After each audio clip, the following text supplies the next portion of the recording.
நல்லா புரிஞ்சுக்கோங்க. சில பேர் என்கிட்ட சொல்றது இல்ல சாமி, என் வாழ்க்கை அவ்வளவுலாம் மங்களமா இல்ல. சில பேர் இல்ல, யார வேணா கேளுங்க உங்க வாழ்க்கை எப்படின்னு. யார வேணுமானா உங்க வாழ்க்கை எப்படின்னு கேளுங்க. எடுத்த உடனே அவங்க ஆரம்பிக்கிற முதல் வார்த்தை என்னன்னா, என்ன மாதிரி கஷ்டப்பட்டவங்க உலகத்துல யாருமே கிடையாது சாமி. என் அளவுக்கு கஷ்டப்பட்டவங்க உலகத்துல யாருமே கிடையாது. அதுல கூட டாப் லீடிங், அதுலயும் டாப்ல தான் இருந்தாகணும். என் கஷ்டம் என் எதிரி கூட வரக்கூடாது சாமி. என் கஷ்டம் வேற யாராவது பட்டிருந்தாங்கன்னா எப்பவோ பைத்தியம் முடிச்சிருக்கும். நமக்கு பிடிக்காத மாதிரி. எல்லாருமே நம்ம வாழ்க்கையுடைய அறிமுகமாக இன்ட்ரோடக்ஷனா இதைத்தான் கொடுக்கிறோம் கிடையாது. ஆழ்ந்து பாருங்கள். நம்ம வாழ்க்கையை துக்கம்னு நினைச்ச உடனே என்ன பண்றோம்? துக்கமாக நடக்கின்ற சம்பவங்களை மட்டும் எடுத்து எடுத்து எடுத்து கோத்து பார்க்க ஆரம்பிச்சிடறோம். ஒரு தடவை வாழ்க்கையை துக்கம்னு முடிவு பண்ணிட்டோம்னா நமக்கு துக்கமான சம்பவங்களை மட்டுமே எடுத்து கோத்து பார்க்கிற மனநிலை வந்துருது. அதுக்கப்புறம் ஒரு சுகமான இனிமையான விஷயங்கள் நடந்தா கூட இது எவ்வளவு நேரம் இருக்குன்னு யாருக்கு தெரியும், வெயிட் பண்ணுப்பா, ரொம்ப குதிக்காத, ரொம்ப ஆடாத. நம்மை நாமே துக்கத்தை நோக்கி, துக்கத்திற்காகவே, துக்கத்தை எதிர்பார்க்கின்ற மனநிலையோடைய துக்கத்துக்காகவே காத்து கொண்டிருக்கின்றோம். துக்கம் வரும்போது இப்ப கரெக்டா இருக்கு, லைஃப் இப்படித்தான் இருக்கும் தெரியும்பா. ஆனா வேற ஏதாவது ஒரு புது மாற்றமோ ஆனந்தமோ வருமானம் யாருக்கு தெரியுது, எவ்வளவு நேரம் இருக்குன்னு விடுப்பா. நல்லா தெரிஞ்சுக்கோங்க.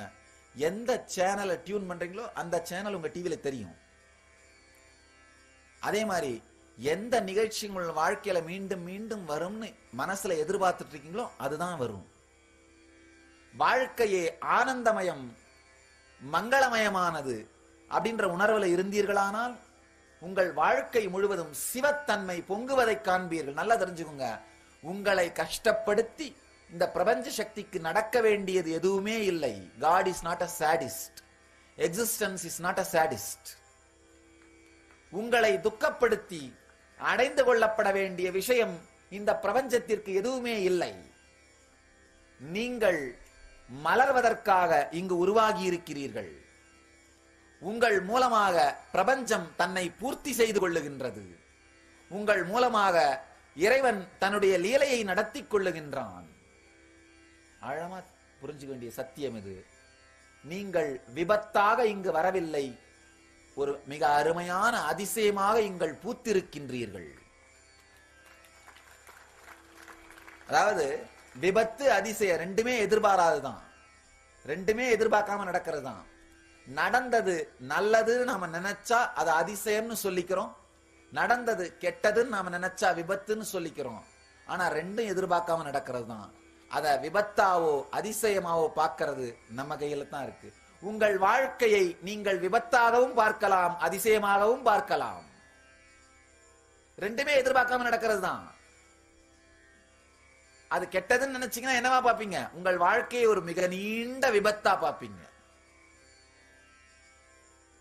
ஒருத்தர் என்கிட்ட சொன்னாரு, சாமி 24 வயசு வரைக்கும் நானும் என்னுடைய மனைவி ரொம்ப ஆனந்தமா இருந்தோம் அப்படின்னாரு. நான் கேட்டேன், அதுக்கப்புறம் என்ன நடந்தது? அதுக்கப்புறம் தான் நாங்க 2 பேரும் ஒருத்தர் பார்த்துக்கிட்டோம் அப்படின்னாரு.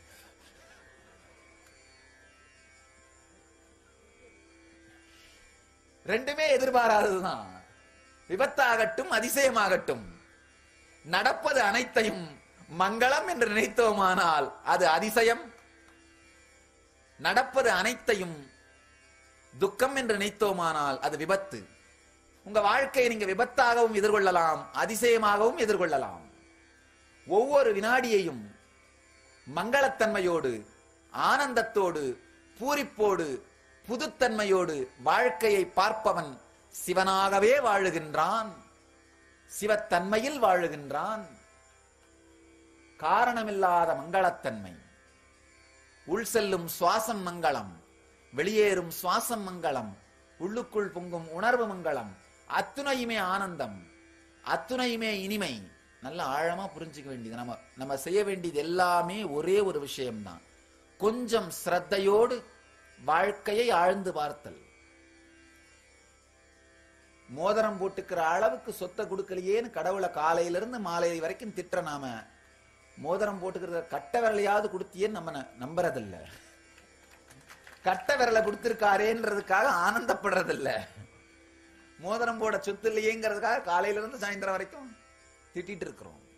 Existence is not a sadist. இறை சக்தி நம்மை துக்கப்படுத்தி பார்ப்பதற்காக உருவாக்கவில்லை. நம் மூலமாக அது வாழுகின்றது. நம் மூலமாக அது நம்மை பூர்த்தி செய்து கொள்ளுகின்றது. நம் மூலமாக அது முழுமையை வெளிப்படுத்துகின்றது.